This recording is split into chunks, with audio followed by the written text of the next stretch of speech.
Va ora in onda Radio Giornale Bellunese, notizie quotidiane sulla provincia di Belluno.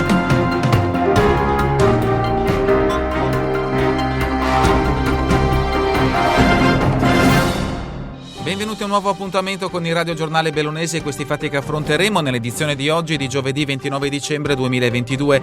Guasto al motore dell'aereo, 3 bellunesi costretti a un atterraggio di emergenza. L'episodio avvenuto ieri pomeriggio sulla Gorai in Val di Fiemme. Protagonisti 2 donne di 28 e 29 anni e un uomo, il pilota di 26, residente tra Alpago e Longarone. I 3 stavano viaggiando su un velivolo da turismo da Trento a Belluno quando sopra il massiccio della Gorai hanno iniziato a perdere quota. Fortunatamente il giovane ai comandi è riuscito a portare a termine un atterraggio di emergenza fermando l'aereo su un canalone a quota 2100 metri. Sotto shock ma illesi i passeggeri hanno allertato i soccorsi giunti con l'elicottero per le operazioni di recupero.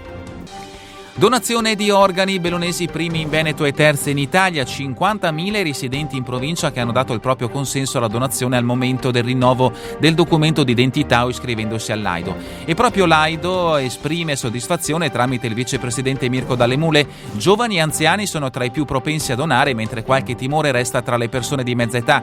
Invitiamo ad aderire alla donazione sia per aiutare persone che stanno male, sia per non scaricare la responsabilità di questa scelta importante sui familiari che restano. Gara del gas, respinto anche l'ultimo ricorso contro l'aggiudicazione a Italgas Reti SpA. Il Consiglio di Stato si è pronunciato sull'appello presentato dalla seconda classificata API Reti Gas SpA contro il comune di Belluno, stazione appaltante nel bando per la concessione del servizio di distribuzione del gas naturale nel territorio bellunese. A marzo il Consiglio di Stato aveva già bocciato il ricorso di 42 comuni, a loro volta oppostisi all'aggiudicazione di Italgas. Bocciate ora anche le contestazioni avanzate da API Reti Gas.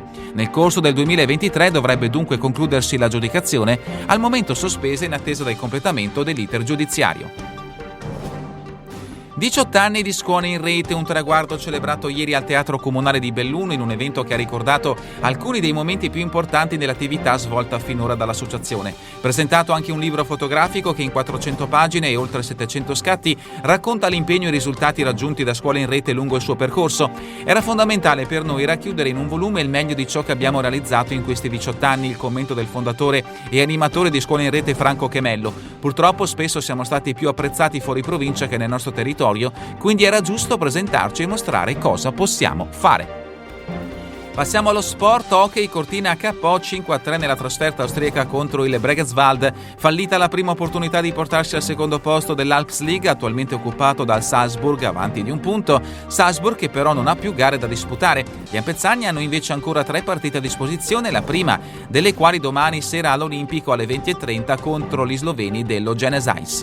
E infine il calcio, Serie D e Pavel Patitucci, il portiere che sostituirà Leonardo Saccona alla Dolomiti Bellunesi. Con quest'ultimo trasferitosi al Tor Viscosa, la dirigenza bellunese ha scelto Patitucci come vice di Julius Virvilas. Il nuovo estremo difensore, classe 2003, arriva dalla Via Sartena di Serie D, ma è di proprietà del Cosenza. È davvero tutto per questa edizione del Radio Giornale Bellunese. Vi ricordo che le notizie sono tratte dai quotidiani newsinquota.it, il Gazzettino di Belluno e il Corriere delle Alpi e dal sito del settimanale L'Amico del Popolo. A voi tutti un buon proseguimento di giornata in compagnia come sempre di Radio ABM, la web radio dell'Associazione Bellunesi nel Mondo. Avete ascoltato Radio Giornale Bellunese, notizie quotidiane sulla provincia di Belluno.